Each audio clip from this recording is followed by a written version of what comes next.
Hello ladies and gentlemen, this is Blue Maxima. Welcome back to Blue Boards. This time we're going to be checking out Control by Keymaster Games. This is actually a really nice little package. It's a deck box. It fits in your hand, so it's very easy to carry around in a backpack or something like that. It tells you everything you need to know on the side. The gold filling, or whatever the bloody hell they call it, is actually really nice looking. Kind of let down by the fact that it's got this plastic sheet on the back that has just this bend in it already because it's already been bent a couple of times trying to get the box out. And it's, well, I don't say it's clear that they intend for this to be left on the back, but the glue holding this in is really strong, and they've not glued it down on these corners because they want you to be able to get under here and pull the bottom of the deck box out, which has the entirety of the game's cards and rules in it. So it's just weird. I don't know why they wouldn't make this so that this is just stuck on by something really weak and then just properly like wrap it up so that when you pull it out, you can just take this off, throw it in the bin, and suddenly you've got a really nice deck box going on here. But that's just a nitpick more than anything else. So in the bottom of the deck box, you get the full deck of cards here. And these cards all have really nice art because the idea of the game is that you are in a rift. You are racing other people to get out of the rift, and you're taking advantage of all these unique abilities in order to actually make that happen. And they all just have really nice art. So that's the majority of the deck. But you do also have an action reference card, which has card breakdown on one side and the action reference on the other. Although the card breakdown isn't really necessary because there are 4 different kinds of each card in the deck. But if you're playing in the 2-deck mode, there'll be 2 kinds of each card in the deck. You'll also get a rule sheet. It's nice and small. It's double-sided, so it's got plenty of information on it. But it's well written, doesn't leave any questions unanswered, and just does a good job of being a rule sheet, so I don't have a problem with it. It's just well done. So the basic idea of the game is really simple, to the point where we're just going to run through like a basic turn in order to give you an idea of what's going on. So the default starting hand is 4 cards. At the beginning of your turn, unless you're the first player taking your first turn, you would draw another card. Then you have 4 actions that you can do. You will draw a card, in which case your turn ends. You get 1 action per turn. Your second action is that you can play a card down for points.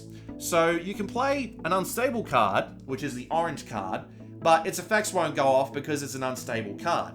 You could also play down a stable card, which is a blue card instead, and its effects would go off if possible. However, it's worth noting that the unstable cards have way more points than the stable cards, so therefore, in order to balance them out, in order to use these abilities, you need to discard them instead. So you would discard them to the pile face down like that, use their effects, and off you go. You may also choose to defuse a card. So let's just say, for example, that Dark Energy here is on the opponent's side of the field and it's worth 5 points. If I were to defuse it, I would need a card that has equal to or higher than the same amount of points. So I could put down Future Shift and say, I'm defusing your Dark Energy, at which point both cards would get discarded. And that's it. Those are all the actions you can take. Draw an extra card, play it as stable or unstable, discard an unstable for its effect, or defuse something. It's actually really interesting, because while those actions in and of themselves are nice and simple, the effects on the cards themselves are not, because every single one of these cards has a unique ability to it. And it means that you can make the game way more predictable than it otherwise would be, because the idea of the game is to get to 21 points in front of you at the end of your turn, right? So let's just say 5, 12, and then 21. Job done. But of course, so many of these cards can get in the way of that concept, like being able to stop any ability going off, like being able to either draw 2 cards or return any card to the bottom of the deck. Antimatter, force a player to get rid of 2 cards in their hand at a time. Reactor, discard one of your cards in play to mimic its ability or use it for diffusion. So if I have the antimatter out and then I play the reactor, I can use the antimatter if I feel like it, which makes that an interesting problem to deal with. And then you've got Wormhole, look through the discard pile, add a card from it to your hand. So if half the deck has been discarded, you can basically go get whatever damn card you like. Nova is worth 10 points, and therefore, when anyone is over 10 points, so 11 points or higher, Nova top decking becomes incredibly dangerous. Exotic Matter to do some card comboing to give you just a bit of a better field. Force Field, your other stable cards are immune to being diffused, so that can be useful if you're trying to actually build up a field.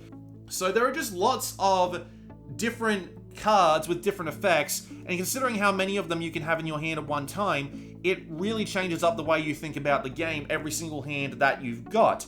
And it also helps that once the deck is gone, it's gone, and it goes into overtime, where everybody uses all of their cards, and if no one's hit 21, you count up the points, and who's got the most points wins, and if there's a tie, you follow up with the most cards in play. So, drawing cards is always useful, because if you've got a bigger hand and you manage to exhaust everyone else's hands, you can just play down your cards, and next thing you know, you've hit 21, and they can do nothing about it. You can always choose to diffuse with a really high value card if you're worried that they're going to top deck. And of course, if you're looking for a very specific card, once you know what you're doing, you can be drawing cards instead of actually taking your turn, because it might actually make things more useful for you. And of course, you've always got the ability to use time stop to prevent someone from discarding a card, but if they've got a time stop, it ends up being a problem as well. So basically what I'm trying to say is, despite the fact that the game is so simple, it's got one deck of cards, it's only got 12 or so unique kinds of cards, the amount of strategies you can take, the amount of card combos there are, and the amount of outthinking the opponent you can do, despite the overall randomness of it, just works really well, and it makes the game really interesting and fun to play every time you pick up the deck. And not to mention, so many of these cards are based around screwing around the other players, like Antimatter, which will make them discard 2 cards, a Dark Energy to return a card in play to the bottom of the deck, a Rift to get rid of something the opponent played and make them take another turn in order to start building their board back out. And so, there's always just this bit of back and forth, trying to keep the opponents from getting to 21 while trying to get there yourself, and maintaining that balance is always an interesting little game going on there. And thanks to the fact that there are just so many different cards with different abilities on them, and you never know what you have and what the opponent have at any one time. And it also helps out that the game plays very differently depending on the player count. So if you were paying attention, although I'm not sure if I kept 2 cards on screen for long enough for someone to notice the difference, you'll notice that one only has one circle on the bottom while the other has 2 diamonds. That's because if you're playing in 2-player, you actually split this into 2 decks, and these 2 decks have 2 cards of each type in them. So you know what you've got in your deck, and you can effectively card count. It means that you both know exactly what the other player is going to have, and you can just think your way through what the opponent's next moves are going to be, especially if you're paying attention to what they're playing along with what you're playing. And then in 3-player, it just kind of turns into chaos because you use the entire deck. So you never know exactly what the opponents are going to have, and it just ends up being this absolute slugfest. But it also ends up being fun in that way as well. And then when you're playing in 4-player, instead of it being a 4-player slugfest, which would never get done outside of overtime, you instead split into 2 teams. And there's no rules saying that you can't show your friends your hands, so you can just see what you can get done without trying to reveal your strategies to the enemy. And it changes up things as well, because combos work differently. You have to worry about wiping your opponent's board with Singularity. There are just so many different ways the game is played when you've got 3 different modes of play that all work differently from each other. And it just works really well. And the upside to all this is that even though it's really heavy on the take that, and you might find a game ending by someone top decking Nova for 10 points, or you might find yourself getting absolutely walloped by the opponent, on the side there, where it says 5 to 10 minute rounds, in a rare case of actually being accurate when it comes to a board game, that's actually accurate. The times on the side are never accurate in a lot of different board games, but that is actually pretty damn close. So the rounds will be over really quick, you don't have to worry too much about it, the games never drag on too long, and analysis paralysis is often very discouraged by the fact that you've just got so little that you can actually do, while at the same time still giving you the option to breathe. And as a result, every game I've played of this has been fun. Just because the take that never gets too annoying. The fact that someone can top deck is fine because the game only started 5 minutes ago, you don't have to worry too much about it. And it just makes the game really enjoyable. It's just that tiny little extra thing. It's got a ton of take that, but it's over really quickly. It can be kind of random, but when you're playing 2 players, there's a lot of strategy because you know exactly what the opponent might have and what they've played. With 3 players, it's a bit chaotic, so everybody's dealing with the fact that everybody's got a bit random. It's a bit of a slugfest. In 4 players, it's a bit of a 2-on-2 slugfest, so you know what your friends got, so you just need to kind of just try and figure that out. It's just good fun. It's genuinely just a lot of fun. no matter what mode you're playing it in. Notably, you're technically supposed to do multiple rounds. So on the rule sheet, it says that if you're playing in 2 to 4 players, you should play at best 2-3? No, best of 5, sorry. But 2 or 4 players is best of 5. For 3 players is best of 3. But honestly, it just works fine when you're playing it just in single rounds. Nothing particularly wrong with it. It's going to be about as random anyway, so it's not as big of a deal as you might think. Control. It's a bit random, and it's got a lot of take that.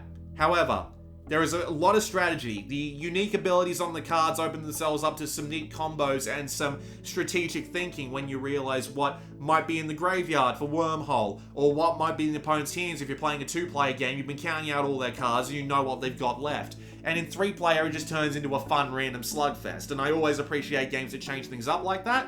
And it's just got some really nice presentation outside of that annoying little sticky sheet on the back. The deck box is really nice, it's nice and small and comes with you, and the art on the cards is just really good. For a game that I paid a pittance for, I really like it. I plan on taking it regularly to my board game meetings. It's a great warm-up. So, yeah, Control comes highly recommended from me. This has been Blue Maxima. I'll see you all next time.